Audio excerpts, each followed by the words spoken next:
Throughout late 2011 and early 2012, the Obama administration announced that the United States would be shifting its political, economic, and military focus to the vast Asia-Pacific region. Yet more than a year since this announcement, the pivot has been somewhat underwhelming in terms of military rebalancing and trade promotion. It thus remains to be seen what consequences the much-lauded pivot will have for the region.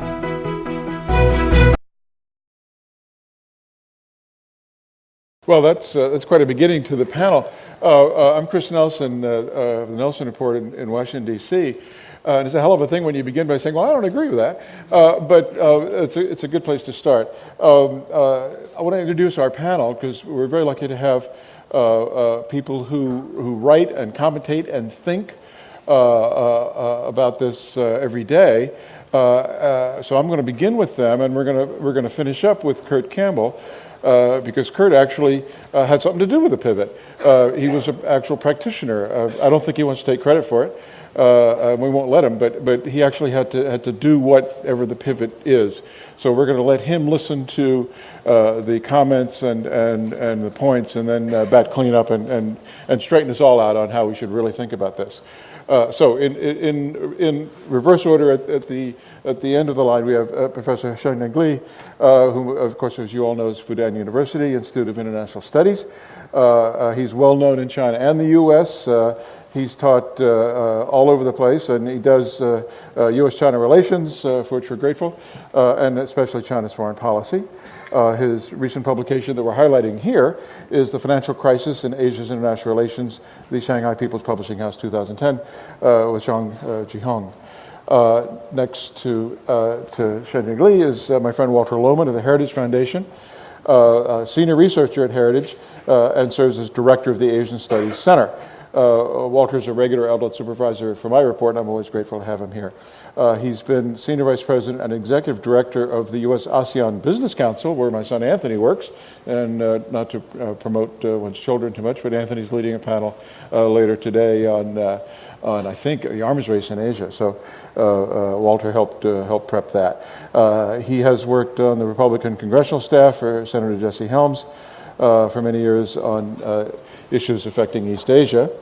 Next to Walter, we have Dr. Jim Lindsay, Senior VP, Director of Studies at the Greenberg Chair at the Council on Foreign Relations, leading authority on American foreign policy making, on the process, how it works, and on the domestic politics of American foreign policy.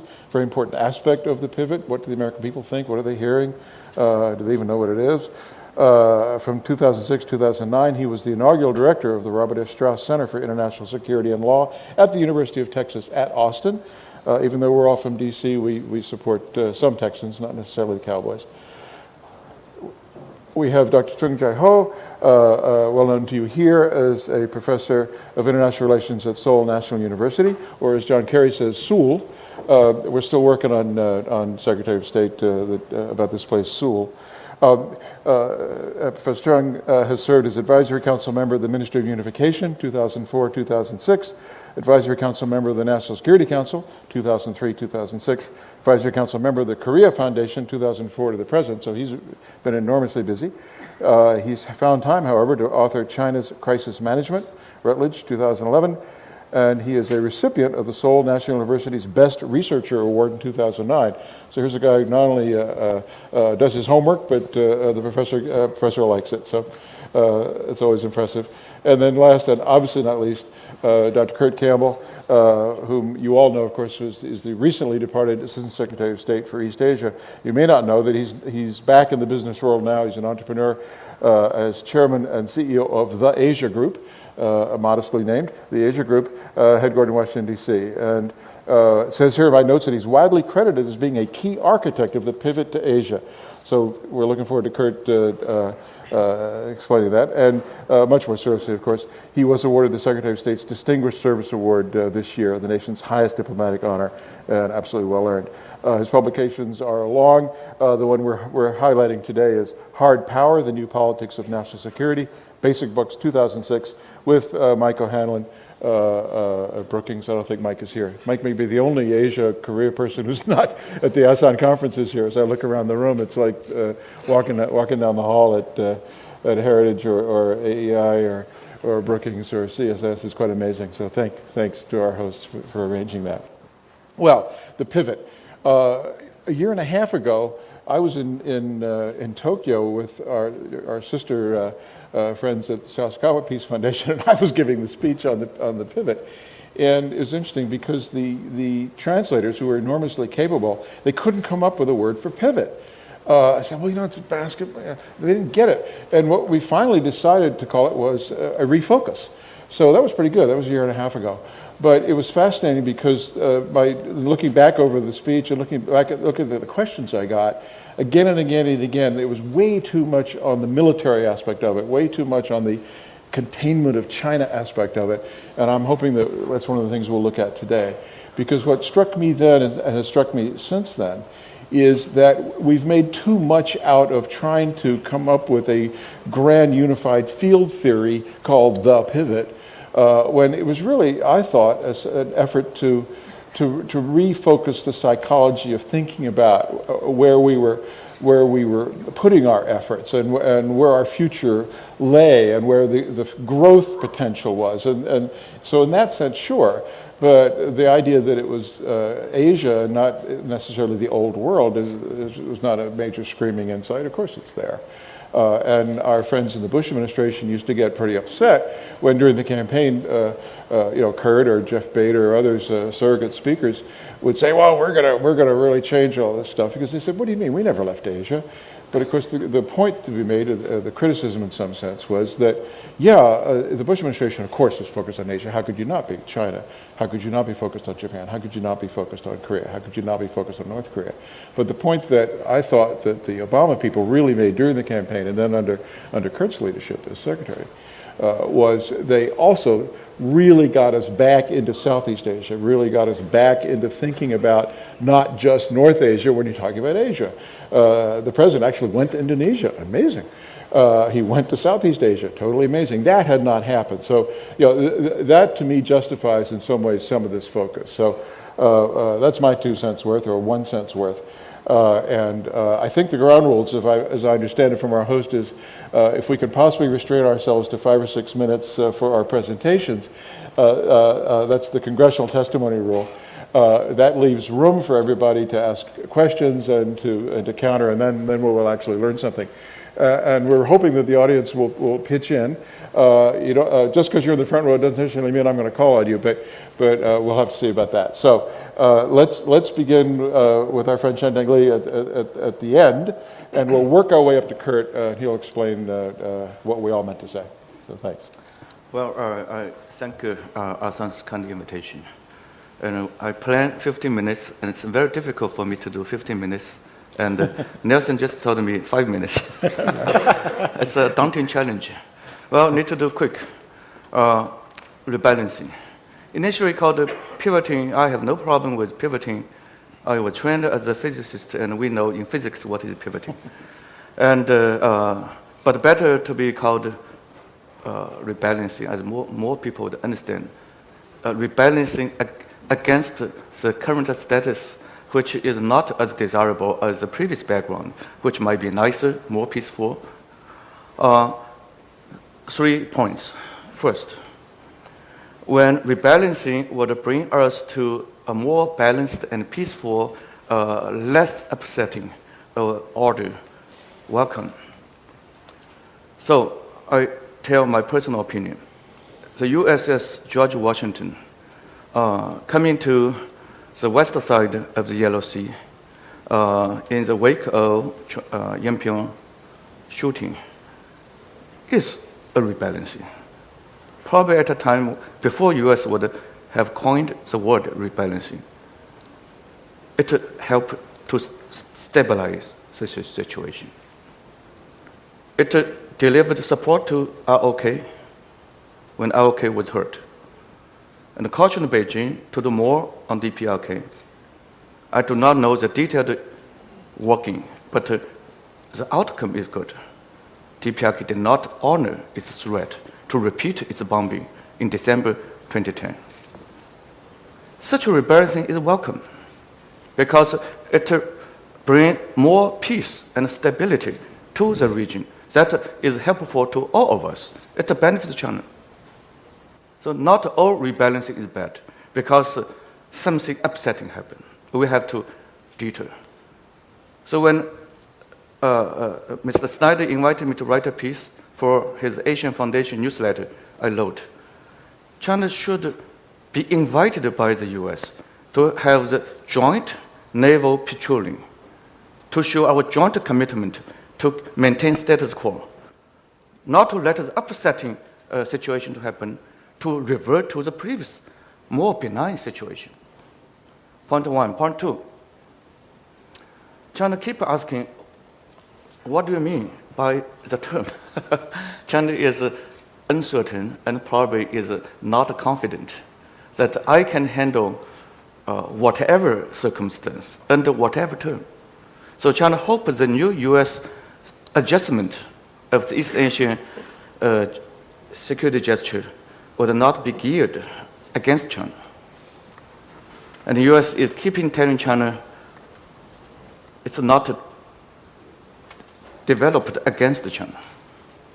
So it's not with China particularly in mind. I believe my government does not believe in it. So we'll be working hard to build our capacity to hedge against the potential destabilizing effect of the rebalancing or pivoting. But as an analyst, I want to know why the U.S. would do it. First, resource more available after withdrawing its GIs from Iraq and potentially from Afghanistan next year. Second, more new circumstances are emerging.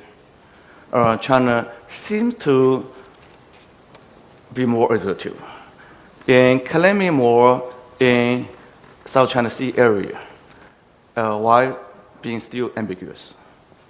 So U.S. want China to observe 1982 UNCLOS. So China is unhappy. Feel U.S. is containing China and working with other regional partners, undercutting China's national interest, either sovereign or economic interest. Let me say, for a long time, China has claimed all rocks in the entire South China Sea area, defined by either 11 or 9-dash line. All rocks. China made a clear definition, at least from 1930 or 1947. For Philippines, prior to 1992, Philippines made no official disagreement. The first five of all 6 constitutions of Philippines has not objected to China's claim. So we view it as a virtual, a tacit admission of China's claim. Philippines has ample chance to disagree, but they constitutionally disagree from 1997. And from 47 to 97, half a century, Philippines seemed to agree. So China's argument is that the Philippines violated its previous virtual agreement,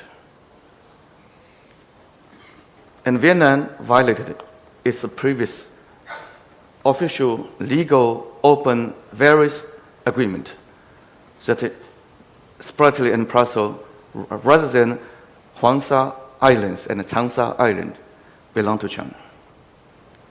When we made an official statement in September 1958 regarding expanding our territorial water from 3 nautical miles to 12 nautical miles, our foreign ministry made an official statement worldwide. And Vietnam sent us a government zhaohui to say, yes, it's yours. I fully support. And in that particular Chinese statement, we say 12 nautical miles apply to mainland-based territorial water. Shen, I'm sorry, I think we're getting down into the weeds a bit on the bigger picture of the pivot. Not to cut you off on this point. We think this is our rocks, but the U.S. has tacitly watching Philippines and Vietnam's encroaching into what they previously admitted China's rocks. Well, I think we're So gonna we think the U.S. is accepting some activity which hurts China. well, But at the same time, U.S. is also seeing that China seems to expanding its definition of rights against all its previous statement concerning its economic sovereign rights beyond EEZ. I think we've got it. Thank you. So U.S. I'm saying U.S. has an intention. China should not claim any economic, particular single country defined economic rights beyond 200 nautical miles. Yeah. Well, Therefore, I really think we've heard enough on this particular point. So I'm going to ask you now, please, because you're getting into the weeds of things. We've heard it. So, Walter, please, will you? You're next. Thank you, Dr. Shen. Well, I won't get into the weeds, but just very briefly, the Philippines would have a different interpretation of that history, I think. And the other issue to mention is that the real problem in the South China Sea is China's 9-dash map, which claims to maritime sovereignty that has no standing in international law. The Philippines have taken that to adjudication in a body created by a treaty that you're both party to, and China has rejected that venue to resolve it. So I just wanted to say that to respond, but let me get back to the pivot. I think to some extent maybe I represent the loyal policy opposition on the stage, given Assistant Secretary Campbell's presence here. So I thought maybe the value I could offer is from that perspective. If not a Republican perspective, I am a Republican, but if not from a Republican perspective, from an alternative policy perspective. And in this regard, the first point I wanted to make was that, and I think the most important point is that Asia policy in Washington is by and large bipartisan. There may not be very many bipartisan issues in Washington, but Asia policy is very much a bipartisan thing. I think you could see that in the elections that unfolded in the fall, and I think you continue to see it in cooperation that the Hill has with the administration. To the degree that the pivot is this administration's expression of their commitment to Asia, I very much support it 100%, and I would say that the vast majority of my Republican friends, if not all of them, also support the pivot in the sense that it is this administration's commitment to Asia.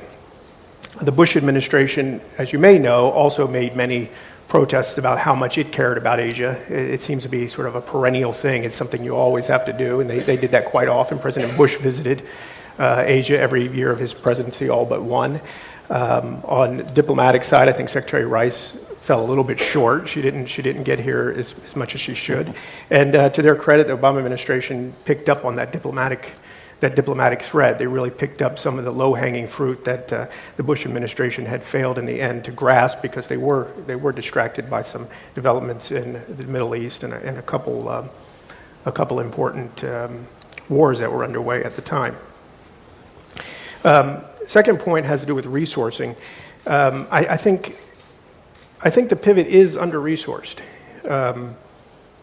Initially, a lot of the moves that were discussed, especially the Guam realignment and how it would interact with the new marine commitments to Australia, a lot of these things from the think tank world, we were having a hard time figuring out where troops were coming from, where they were going, whether new troops were being introduced, whether troops were coming from Afghanistan, or whether it was sort of a shell game, just moving these around. And I still haven't quite resolved that, and maybe Kurt can shed some light on that later. We already had a problem with the shipbuilding budget. The Navy has a long-standing goal of getting to a 313 ship Navy. They're not on that path right now.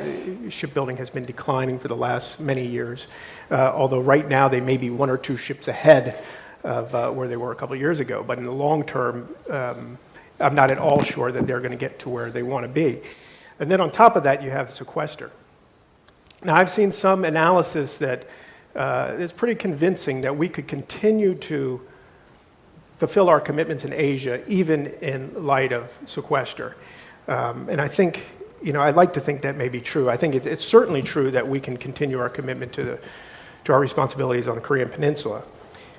But the problem that the sequester will present is it will essentially end the era that has prevailed since the end of the Cold War of strategy dictated by two regional contingencies, the ability of the United States to fight two regional contingencies. And then we really will be faced with a pivot because we will have to take assets away from Europe, we'll have to take assets away from the Middle East in order to fully fund our, fully resource our commitments in Asia.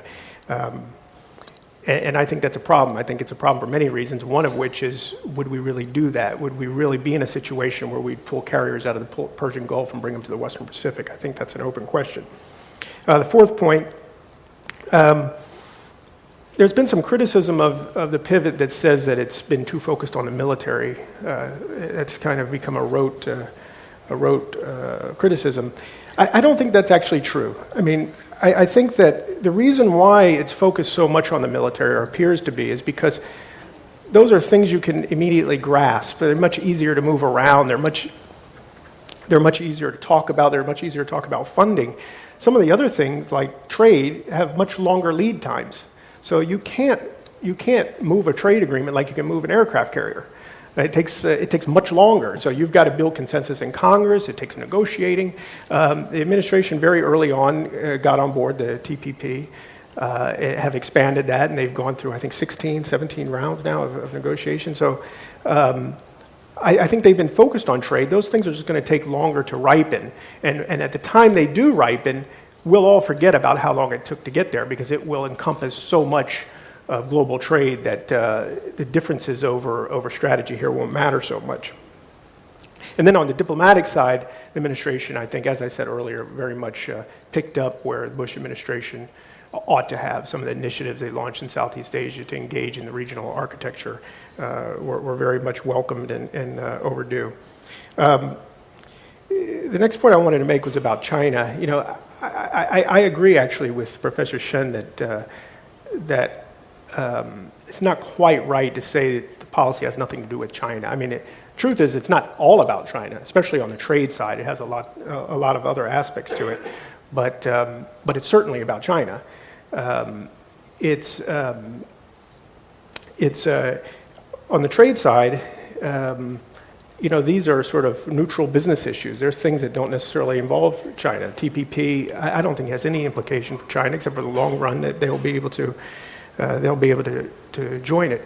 But it's really about responding to Chinese actions in its neighborhood that we take as being provocative and not necessarily helpful. It's not about the rise of China. I think a lot of people welcome the rise of China. I welcome the rise of China. Lifting hundreds of millions of people out of poverty is a good thing. So nobody is opposing that. That's why it's not containment. What is being opposed is Chinese activity. And then finally, the last point I wanted to make was just the future of the pivot. I'm actually concerned that it is a going concern. I think, you know, I've read a lot of the comments out there, Donlan's speech, you know, I've seen that. I've seen testimony on the Hill recently. Secretary Kerry made a statement in Tokyo about U.S.-Asia policy, and he mentioned the pivot or rebalance. But a couple of the things that Kerry has said early on, and his travel schedule and his apparent focus, make me wonder whether it's going to continue. He's been to Turkey 4 times. He seems to be very much focused on the Middle East. There's a sense that he thinks that Asia was Clinton's thing, and I need a new thing. So what am I going to come up with? I have to say I was in Beijing all last week, and my sense was that the Chinese think the pivot may be over based on their findings from Kerry's trip. So it's not without some reason that I'm worried about its future, and I hope that over time the Secretary will come to embrace it and make that commitment clear to all who are willing to listen. Well, thank you, Walter, and thank you for getting us back on topic, and especially your mention of the very important trade development. And that final question you throw out is going to be a critical one. Is Kerry hewing to his traditional interest in the Middle East and in Europe at Asia's expense? What does that mean? It's a very important question. Jim Lindsay. Thank you, Chris. I'd like to begin by thanking Chairman Chung and President Ham for having this great gathering and bringing you all here together, for inviting me to come. It is a great pleasure. I also actually want to say thank you to Kurt Campbell, who I know had worked very, very hard to refocus U.S. attention on Asia and spent a lot of time traveling here. And since I traveled here just yesterday, I realized how punishing that can be to do it on a regular schedule. Now, I think for someone like Kurt, from his perspective, the story is about how far we've come. And for an analyst like myself, there's a tendency to tell the story in terms of how far we have yet to go. And I take Chris's point before that we can ask too much of the rebalancing or the pivot and try to turn it into a unified field theory that answers all questions. But while taking that point, it seems to me that the rebalance was meant as more than just pointing out the obvious. It really was an attempt to frame issues and to drive policy choices. So on that score, I would say rebalancing, while being important, remains very much a work in progress, one that may get derailed, I think partly for the reasons that Walter ably laid out. But let me sort of talk about sort of 5 broad challenges, I think, going forward. One, I think, is the fundamental vagueness at the core of the concept of balancing. Balancing talks a lot about or implies where we should be looking rather than what we're seeking to achieve. And I think there are a number of questions, and it's raised by the first 2 comments. To what extent is this really about China? To what extent is it not about China? To what extent is it a theory about how China is likely to evolve? Are U.S. goals primarily defensive in nature? Or there's a positive order we're trying to achieve? Is it a vision that is reasonably shared by other countries in the region? And my point isn't that these questions can't be answered, but rather it's that they haven't been openly answered. And here I would disagree somewhat with Walter. I'm not so sure there is a bipartisan consensus on U.S. Asia policy or China policy.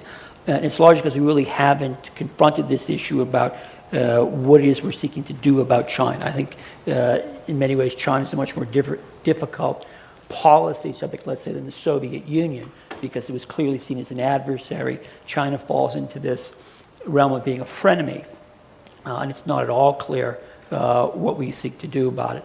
And I think this is important because the extent to which the economic pillar in rebalancing is meant to create an order in Asia that advances not just American economics but American security, those questions I don't really think have been disseminated to the broader public, and people are thinking about TPP or TTIP as part of a broader strategic ambition. Second challenge, I think, to the rebalancing is that while Washington may wish to de-emphasize the Middle East may not be inclined to let go. Oil remains a strategic interest. Terrorism remains a prime security threat to the United States. The Middle East is likely to be turbulent for years to come. I think the hopes that the Arab Spring would lead to a quick transition to democracy have been proven wrong. Obviously, we have a great deal of trouble in Syria. And for policymakers, the real challenge here is that they have to operate in the assumption that what they do in the Middle East is going to be read elsewhere in the world about America's commitment to its treaty and other kinds of alliance commitments. Third thing, and I think Walter touched upon this, is that the rebalance in some ways is misaligned with budgetary and political realities at home. I've read most of the speeches given by administration officials. They're always very good to say something along the lines of rebalancing is mostly a political economic concept and not a military one. But obviously, U.S. political power rests on its military basis. And without the promise of hard power, U.S. diplomatic power will yield little. And here's where you run into a problem. If you look at the defense budget, Walter raised the issue of the sequestration, but it's a broader problem. And that is, in all likelihood, U.S. spending on defense is going to be flat in nominal terms. That's the best case scenario. It's actually likely to go down. There's no sign that the American public is eager to spend more on taxes or to give up government benefits so Washington can spend more on defense. And in fact, the aging American population, the baby boomers going into retirement, means that the demands on the social safety net are going to go up and not go down. Now, my friends in the Pentagon say, well, we're going to reallocate. Favorite phrase is going to do a leaner, more agile force. Very good, but everything I know about the history of inter-service rivalry tells me that it's going to be very difficult to get to that leaner, more agile force. Moreover, and I think what's really troubling that senior military leadership is that the spending on personnel, salary, benefits, retirement, healthcare costs have been going up faster than the rest of the budget. And the most recent report I saw says that if current trends don't change, in 25 years, salary, housing, healthcare, and pension costs will consume the entire defense budget. Now, I don't think that's going to happen, but it sort of points to the budgetary pressures that the Defense Department is under and going to continue to be under. There's a lot of talk about burden sharing with allies. I think once you get outside of South Korea and Japan, most of America's potential allies or actual allies don't bring a lot to the table on that score. And in terms of the economic pillar, while we can talk about TPP and other economic innovations designed to have a more robust American presence in Asia, it's not at all clear that American politics is there.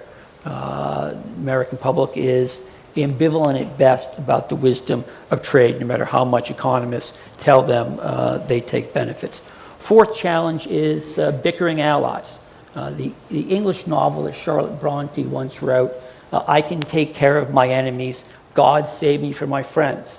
And I think that if you're in the American administration, since the pivot is at least something about moving from purely bilateral relationships to a more well-developed multilateral framework, that's proven to be difficult because many of our potential friends or our actual friends don't have long histories of working together. Indeed, I think recently, in terms of the relationship between South Korea and Japan, they often have significant differences. I don't see that going away anytime soon. Finally, it's the question of what does China want at the end of the day. It may be that an aggressive China makes Washington's choices pretty simple going forward. And one can imagine a ham-handed Chinese foreign policy, which in essence drives allies toward the United States and makes decision-making much simpler for people in Washington. But one can also imagine a much more nuanced, sophisticated Chinese diplomacy that actually could compound any effort to persist in a rebalancing. Thanks very much, Jim. I really appreciate especially your focus on the budgetary aspects of it, because certainly the psychology of the pivot has been in many ways negatively affected by everybody's concern about sequestration and can America govern itself? Can we manage our own budget situations? And I think while that's obvious, one of the things that it tends to do is obscure what the massive military strength is and will remain, even if we do manage to screw up our budgets. The GDP numbers are still astonishing. Our GDP is 15, 16, 17 trillion. China's is 7, I think, or 6. Japan is 6, give or take a trillion. In Washington, we don't worry about a mere trillion here and there. So even if we don't manage our affairs correctly, the imbalance in some ways between our existing power and the power that we'll have for many years is huge, and we tend to sort of forget that as we worry about the psychology of it and will and things like that.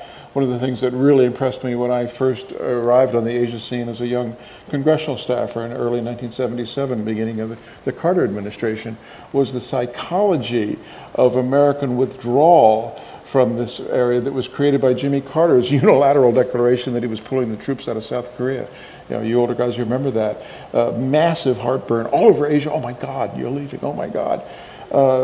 One could argue that in some ways perhaps the pivot, the post-Vietnam War pivot began when Dick Holbrooke was able to help reestablish a sense of continued American involvement in the area. Anyway, I'm addressing. So thanks, Jim, for that. Chung Jae-ho will And Jim segues into something that I assume Chung is going to talk about, and that is some of the difficulties of the alliance issues between Japan and Korea and the United States that in many ways so bedeviled part of Kurt's tenure, trying to find ways to make our friends work together with each other, whether it's on behalf of the pivot or not. So thank you. Thank you. Let me offer a view from this corner of the world regarding pivot or rebalancing. I think no concept has been as controversial as pivot or rebalancing in recent years, at least since the axis of evil more than 10 years ago. But I think it has a more impact because it actually has a lot of China dimension. Of course, I agree with other panelists that this is about more than China. But I think from the perspective of Korea and Northeast Asia, I think this has a particularly high density of China dimension in it. Particularly if you look at the recent developments, for instance, the stationing of U.S. Marines in Darwin, Australia, sending literal ships to Singapore, strengthening of defense ties with many countries in North and Southeast Asia, and so on, as well as the planned redistribution of naval capacities up to 2020 from 50-50 to 40-60 in favor of the Pacific at the expense of Atlantic. So all these seems to suggest some sort of a military dimension to pivot or rebalancing.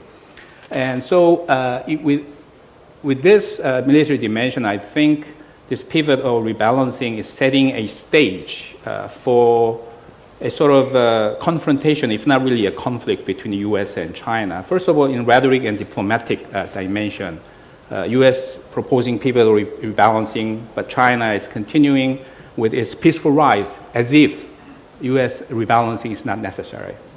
Now, on the economic side, it's a TPP versus the extension of FTA or RCEP.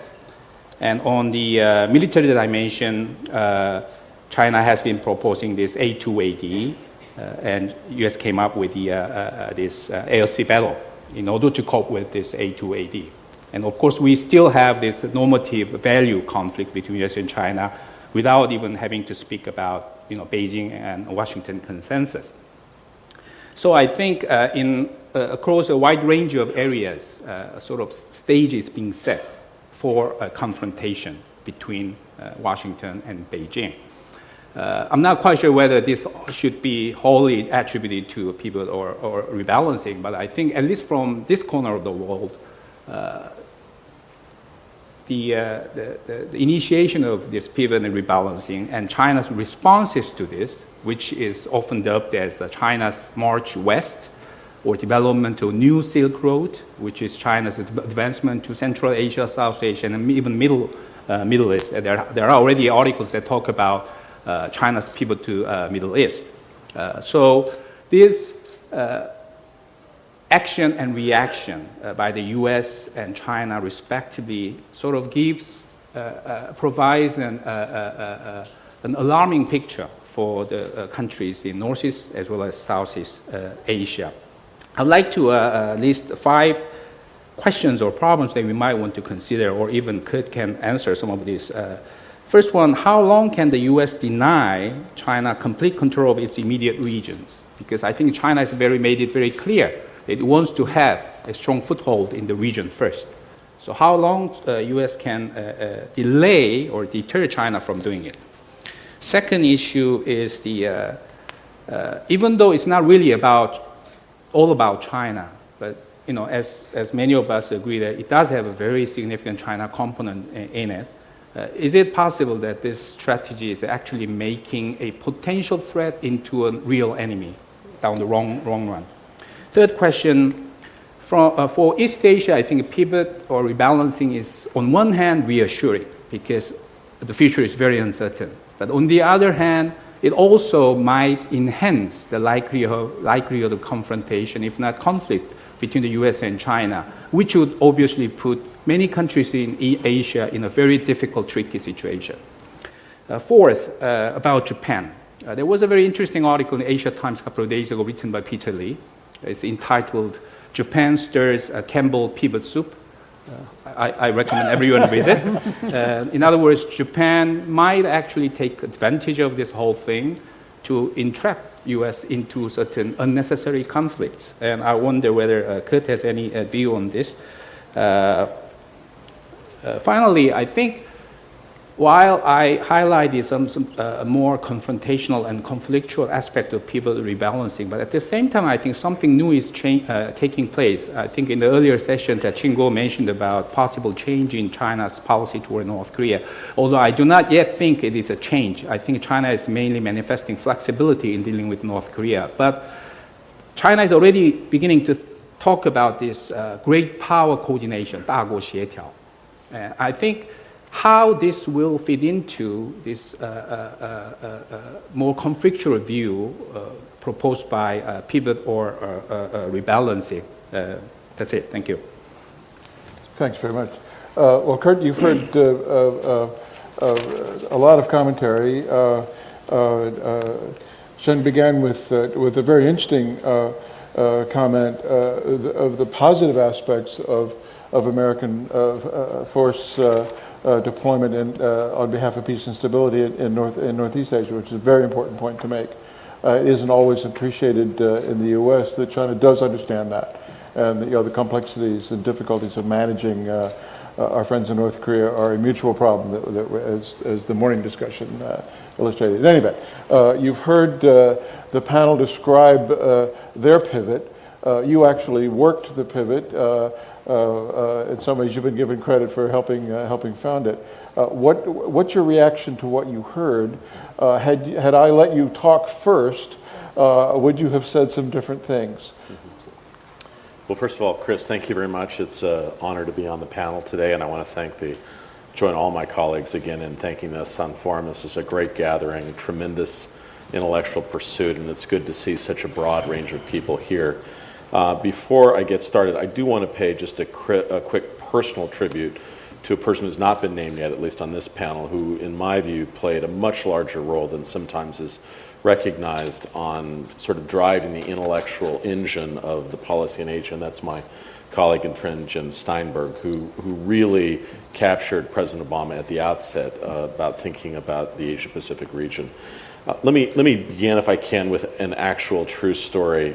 You can imagine the language around pivot or rebalance or pirouette or piroshki, whatever, is so anxiety-producing for an official like me.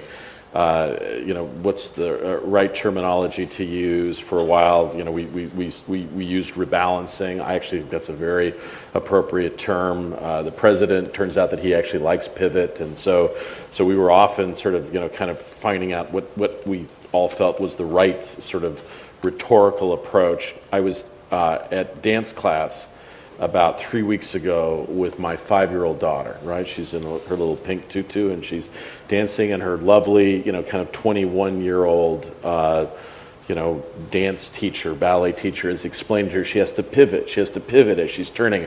And I'm getting more and more uncomfortable as she's talking and saying, don't you mean rebalance? Don't you mean rebalance? And so I recognize how much fun it is and to discuss this. In a sense, the terminology in so many respects is like an Asian Rorschach test, right? How do you feel about China? How do you feel about Clinton? How do you feel about Obama? How do you feel about Republicans? And the truth is, I would just begin at the outset. I thought that the overall approach that I think Secretary Clinton, the president, tried to articulate, Jim, was just a profound recognition that the lion's share of the history of the 21st century is going to be written in Asia, and the United States has to step up its game in a bipartisan fashion to play a role in that history going forward. And I think that fundamental truth and objective is often lost in that recognition. I think everyone realizes that the 21st century will be more about the Asia Pacific than any other region in the world. And that for the first decade or so of the 21st century, the United States has been on a very substantial, expensive detour. And now we have to responsibly reposition ourselves strategically so we spend more of our focus and effort on the Asia-Pacific region. In diplomacy, just to give you guys a sense, I mean, those of you who've served in government understand this, 99 times out of 100, when you come up with a policy or a speech or initiative, you launch it, it disappears immediately, right? And no matter how you try to resurrect it or explain it, it gets remarkably little attention. And then there's the very rare occasions where you do a speech or a statement or an article, and then it becomes almost a biblical thing where people quote passages that you wrote late at night and didn't ever think would become sort of like, you know, that biblical interpretation would be at stake. And what did you exactly mean by this turn of phrase? Why did you use this instead of that? And in fact, in many respects, I think there are aspects of this that fall into that category, to be perfectly honest. And so the thing that I regret is that I think there are aspects of this overall approach that had some unintended consequences. And I think you have to take responsibility for that. I think the first really is in the realm of our relationship with China. And we'll talk about that in a moment. But I will also say, I believe there is a combination of true, sincere misunderstanding and, if you will, purposeful misunderstanding, right? So we'll talk about both of those aspects going forward. The second was a sense that it played into a caricature that the United States had to cut and run and get out of the Middle East and South Asia. And that truer, you know, sunnier horizons awaited in the Asia-Pacific region. And that is not in American strategic interests. If we vacated the Middle East and South Asia in a way that underscored, you know, that our commitments were not significant, it would have major consequences in the Asia-Pacific region. The other thing that the Bush administration gets true credit for and needs to be underscored is that the major innovation in Asia during the Bush administration was getting Asian countries to focus on out-of-area pursuits. Not nearly enough credit, and frankly, the Bush guys don't even take credit for it as much. Who's the largest supporter of civil society in Afghanistan? Japan. Remarkable role of Korea, its new aid organization, in supporting the Arab awakening. Indonesia, Malaysia, other countries been very supportive of much of the work that we've done in the Middle East and South Asia. And they, in truth, are very supportive of a renewed American effort in diplomacy. So the fact remains that they don't have an interest in a lurching refocusing towards Asia. They want a purposeful, responsible redirection of American strategic interests, but takes full recognition of our enduring strategic interests in the Middle East and South Asia. And lastly was the mistaken sort of signal it sent to Europe. If you look at American strategic pursuits over the course of 70 years, the United States has done nothing of consequence, nothing, without a full partnership with Europe. And the fact remains that from wars to major strategic and diplomatic initiatives, Europe has been by our side. Now, the truth is Europe itself is pivoting as well. They recognize how much of the future lies in the Asian-Pacific region. But one of the things that we must do going forward is deepen our dialogue, which we've tried to do, both with the EU and member states on the strategic parameters of our joint approach to the Asia-Pacific region. We've done that in Burma, in Myanmar. We've done that on some trade issues, but we need to do more. And if I could just make a quick plea to our friends at the Asan Institute, this is a fantastic gathering. Not enough Europeans. We have Mr. Stevens here representing the Financial Times, but he's no longer European. He's a citizen of the world. So we need to have more Europeans here to help integrate Europe in this tremendous endeavor of the 21st century. But I don't mean this by way of an excuse, but Jim, I think, rightly points out that there were many efforts to try to explain and to amplify the fundamental foundations of our overall approach. I think we could have done a better job on some of this, but I will also say that this coincided with a dynamic that is not very widely understood in the United States, and that is the utter, complete collapse of modern foreign correspondence and international journalism, right? So if you look at what's happened 20 years ago, I could name you 10 or 15 of the most prominent Asian correspondents that could tell you the subtleties of every capital, of every dynamic. Almost every major Asian correspondent on the American or British scene has left to go on to do other things over the last 15 or 20 years. The correspondents that remain are writing primarily on the Middle East, on Afghanistan and Iraq. And so when they tended to focus on Asia, first of all, their level of expertise is low. And secondly, they tended to focus overridingly on the military dimension of it. They brought their martial experience of, this, counterinsurgency, military, fight it out war to the subtleties and the essential diplomacy which is playing out in the Asia-Pacific region. So by that, in terms of excuses, let me just go quickly through what I thought and what I think we are all about going forward. First of all, the overall pivot or rebalance is overwhelmingly a diplomatic and political initiative. It has not yet been a security initiative, and the misreporting and misunderstanding of that is very substantial. There are good reasons why that is the case. The military has been primarily involved responsibly in the ongoing conflicts in Afghanistan and Iraq. We have strong forces in the Asia-Pacific region. Our problem generally is that we are overinvested in Northeast Asia. We're not distributed. We're beginning that process that began in the Bush administration. It will continue. It will take several administrations to complete. I believe it is in the strategic interests of all concerned.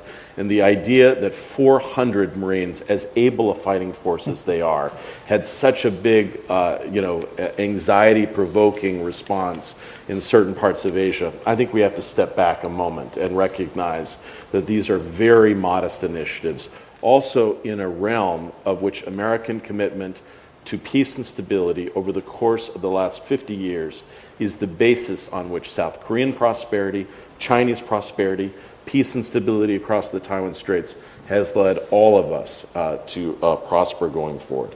The other elements of the pivot or rebalancing, a major focus on what I would call institutionalization. Almost all of the diplomacy in Asia, in contrast with Europe, was done at an ad hoc basis. Get together when you want to or when you thought it was necessary. But the truth is, what you learn in government is schedules, meetings drive the attention and focus of our strategic senior elites. And most of those meetings are in Europe and in the Middle East. And so what we have sought to do is build the appropriate bilateral and multilateral institutions that require American officials, not just at the top level, but levels down, to show up and participate. Because in fact, what matters perhaps more than anything else is showing up in the Asian Pacific region. So institutionalization is the second thing.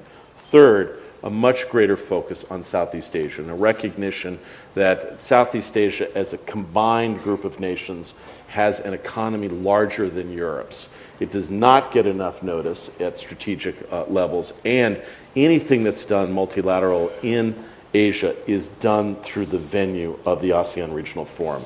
And so a much greater focus on ASEAN, which I hope and believe must continue if we are to be successful as an enduring power in the Asian Pacific region. And then more focus on some specific states that required higher level attention. Again, I give enormous credit to the Bush administration to what they did in India. What we've tried to do, and it's challenging, I think the only thing harder than not having a relationship with India is actually trying to have one. But we've tried to work with Indian friends more on their look east strategy, because India is a great player in Asia going forward. That's significant. It has to be reinforced. Indonesia, the leading state in Southeast Asia, that partnership has to get stronger. Vietnam, we're frankly proud of what we accomplished in Myanmar and Burma.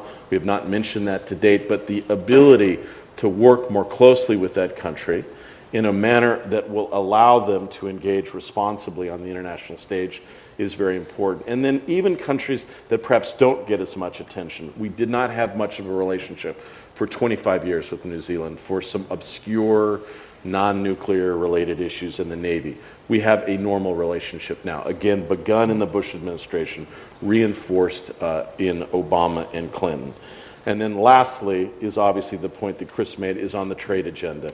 And here I would slightly differ. I do believe that it is important that, the ticket to the big game is our military commitment, but trust me, Asia looks to the United States to be an open, optimistic player on the economic stage, and we have to do a better job in promoting our exports and our services to Asia if we're going to be relevant in the 21st century. And it matters not only for Asia and giving a degree of diversification and choice, but for the United States. If we want to sustain higher income, higher quality jobs, it comes through only one venue, and that is promoting exports. What's the most likely place, the largest increase in the middle class in history, which is taking place in Asia. Almost done. Let me just talk quickly. I would also say I like very much Walter's point. I would say that some of this stuff is, I think, erroneously described as low-hanging fruit. That's completely wrong. These are very hard, sustained efforts, and the too much focus on just the military dimension, I think, does not give credit to how much hard work is necessary on the diplomatic front. China, this is going to be the most challenging relationship for the United States. My sense is that, frankly, we have had some trouble with reassurance. And I believe that the Chinese friends are actually ambivalent, perhaps even deeply ambivalent, about being reassured in certain circumstances. And that, at the core, is really about what we are about in terms of the relationship between the United States and China. It is my profound view that the challenge of the next 20 years is ensuring that the United States find a way to work together on all the major challenges of the 21st century. I believe personally, for that to be accomplished, it needs to be taken place in a framework in which, honestly, I hear what my colleague says, but I think trying to establish a 19th century like framework in which countries that are closer to China can, in certain circumstances, be taken advantage of economically or politically is in no one's interests, including China's.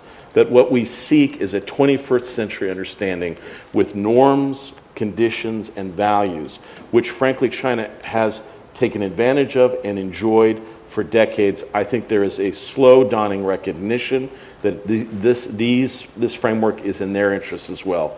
Lastly, I will say that I think when we came to power in 2009, and I think this is an issue that can be debated, but look, it was right after the financial crisis. I think there were many Chinese strategic commentators that were thinking, you know what? The United States is in irreversible decline. We're out of the region.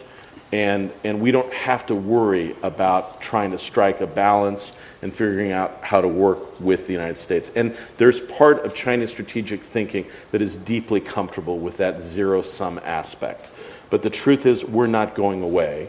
And those who've bet on decline, either after the Vietnam War or the Cold War or the Second World War or now, are going to lose a lot of money because there are elements of American strategic presence that will be enduring. And so the key is to find this framework where both countries have to adjust certain aspects of our strategic thinking, find a way to work together, whether it's more military engagement, cross-cutting the dialogues that Jim supported on cyber and the like, in which we brought a range of interests to the table from China. Cross-cutting interests is profoundly in our interests. And so I think that the truth is, guys, U.S.-China relations is not going to be like it was 30 or 40 years ago. We will not go back to a situation in which there isn't some tension in the relationship. In fact, if there's not tension in the relationship, it probably means that you're not doing your job. But it's to make sure that those challenges rest in a larger framework of working together and recognizing what's in the best interests of the region. Last point. Look, I think the real challenge is not, frankly, just some of the money and military issues. I think the people issue is actually a very important one. If you look at our military component, and in fact, frankly, I've gone to a variety of meetings. I went to a very important Republican session for, getting ready for Governor Romney. I timed it. We went 5 hours before anyone raised Asia, right? remarkable focus on the Middle East and South Asia. I could identify you 10 military officers who could tell you everything that you want to know about how to build a village in some, desolate part of Afghanistan. We need a comparable effort to build the next generations of diplomats, intelligence, business people, and military officers who understand that the 21st century resides in the Asia-Pacific region. We're going to face two enormous pressures. One has already been discussed, which is the truth is the challenges of the Middle East are not going to go away. I like to cite parts of movies, even bad movies. Godfather 3 was a terrible movie, overacted, but Al Pacino had this one line. He said, look, I keep trying to get out, but they bring me back in, right? That's what the Middle East is going to be like. Enduring challenges that will force us to be involved. So the pressure will come in one direction, but it will also come in another, because there is the beginning of a dialogue in the United States. Doug Paul mentioned this earlier today, particularly in Republican circles, about coming home. That at the end of conflicts, what happens in the United States after the Vietnam War, there is a determination sometimes that we've had enough, we're tired, we've got to focus on domestic pursuits. The essential genius, if it's possible, of American diplomacy over the course of the next several years in this administration and the next ones is to forge that bipartisan commitment to recognize that we need neither to just be lurching back to the Middle East or coming home, but refocusing subtly our attention on where it naturally resides for the 21st century in Asia. Thanks, Chris. Thanks, Kurt. Oh, we got a mini keynote there that really summed up a lot of the points we've been talking about all morning, and I'm really glad to hear it. It's fascinating to listen to the different views in a sense. But I want to ask a question that was actually the third suggested question by our host, because it was raised, I think, implicitly by Dr. Shen's points, that China as a rising power is asserting its sense of what is China's or what should be China's, and that's what rising powers do. It's what powers do. They assert their views on things. It's what we do. It's what every power tries to do, and we shouldn't take it personally. We have to deal with it. The question that our hosts want raised, and I think is a really excellent one, is where do the allies fit into the pivot? How important will burden sharing and alliance renegotiation be? Now, it poses it in terms of diminished U.S. capabilities, and I would argue that this idea of decline and diminishment is a bit misleading. If everybody else is raising, by definition, we're sharing power. By definition, we are not all power. We are not omnipotent. Is that decline? I don't think that's quite the way to think about it. But the importance of working with allies, the importance of allies having their own views, having their own sense of how to promote their interests, including in perhaps in a military way. That's increasingly becoming what we're reading in the papers, whether it's in the Senkakus or whether it's of the Philippine shoals, or whether, God, we certainly hope it doesn't become Dr. Takashima problem, but there's always that potential. So let's see what the panel thinks about the role of our allies and trading partners in the pivot. And Dr. Shen, you made a very interesting point right at the beginning of your talk on the positive use of American power in this particular area. So thank you. Well, I think all allies should work together cooperatively to reduce the threat.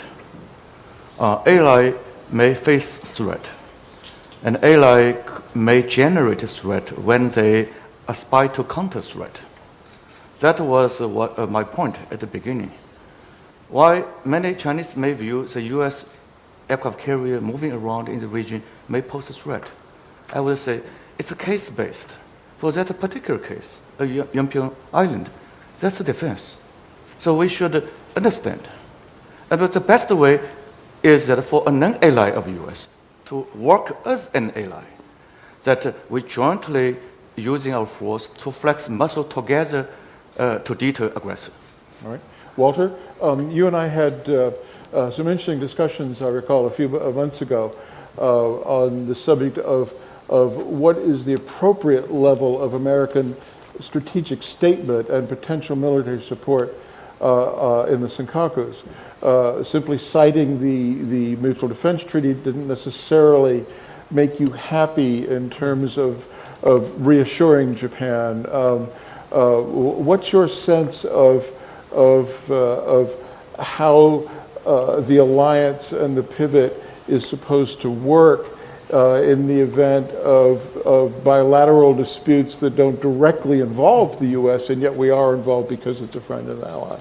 Well, my concern is really just over the splitting of hairs between sovereignty and administrative control.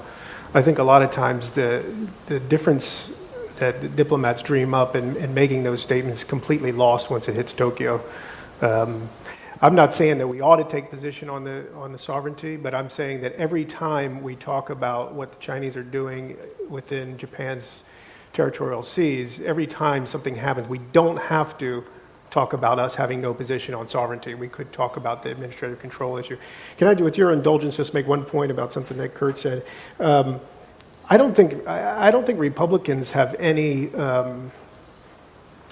corner on the market of coming home. I mean, I think that's also a bipartisan sentiment. There are groups in both parties that have that, and to some extent, Republicans are catching up with where Democrats have been on it. On trade, I mean, trade is not just a narrative that we're plugging into. You can actually count trade votes, and the votes in the House are clearly with Republicans on free trade issues, which I find is a measure of internationalism. Thank you. Jim Lindsay, among other things, watches how foreign policy and U.S. domestic politics interact. That includes trade policy. And Kurt really made an important point about the eroding pro-trade consensus in the sense of the American public. And one of the things that's worried me as somebody who writes about it, but also who started out life as a Powell Mill Democrat, not a trade Democrat, but Bill Clinton taught us all trade actually matters. Bill taught us that the economy matters. It isn't just government spending. It was a big revelation for a lot of working Democrats. The problem that we see now in the U.S. is that the global supply chain, it benefits everybody, but in many ways it's had the effect of diminishing, in some ways destroying, the old industrial middle class of the United States, and I think in many other countries as well. The old ways the economies were organized, what we used to call the working class, it doesn't exist anymore. There's something else that's happening, and people are the guaranteed lifetime employment in the factory and this sort of thing. It's not there, and it undermines, I think, in the public mind, this general sense that trade is important. They don't believe the connections. I think our Chinese friends are starting to see a lot of this themselves, as a lot of their manufacturers moving into cheaper areas in Southeast Asia. I'm wondering if Jim has some thoughts. I think we have about 2 or 3 minutes left on that aspect of Asia and how it impacts on American domestic policy. Well, a couple of points, Chris. One, which is to take off of Walter's point. Walter's quite right that Republicans have tended to be more pro-trade than Democrats, but I would suggest that House Republicans seem to be eager to catch up on that score in terms of being hostile to trade issues. And to a great extent, it reflects demographic and constituent interests. If you are in an area which is being hurt by trade, it becomes harder to justify a vote for trade. And I think generally the broader public debate in the United States about trade hasn't really been had, and the president hasn't made the case in the way he might have. Second broad point is that you're quite right about that public attitudes have soured on trade. They've been sour for quite some time, and it's probably tied to the sense that trade does not pay for us, that it's not a fair level playing field, that we're being exploited. Chinese, obviously, the culprit that gets pointed to most often, not necessarily correctly.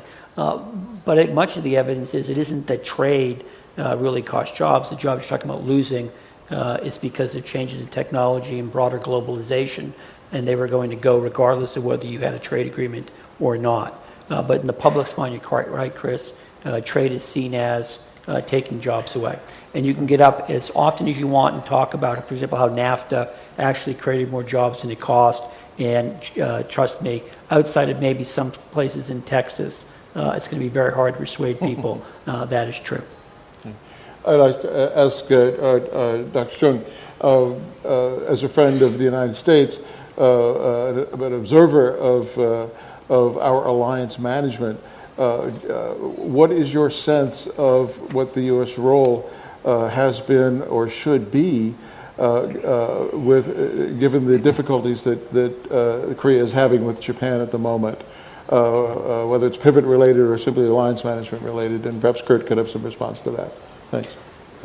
If the pivot to Asia is really not much about the military dimension, as Kurt has so eloquently elaborated, then I don't think there will be much of a problem because allies will stand by the U.S. But if it begins to have a significant military dimension, as Dingli said in his beginning remarks, right after the Cheonan sinking, the whole issue, which originally was inter-Korean relations, soon became to U.S.-China relations. So I think South Korea will have difficulties if that begins to have a very significant military dimension. In addition to that, I think South Korea will soon enter into some sort of difficult sort of identity search period because North Korea has de facto become a nuclear power. South Korea does not have the power to defend itself by itself.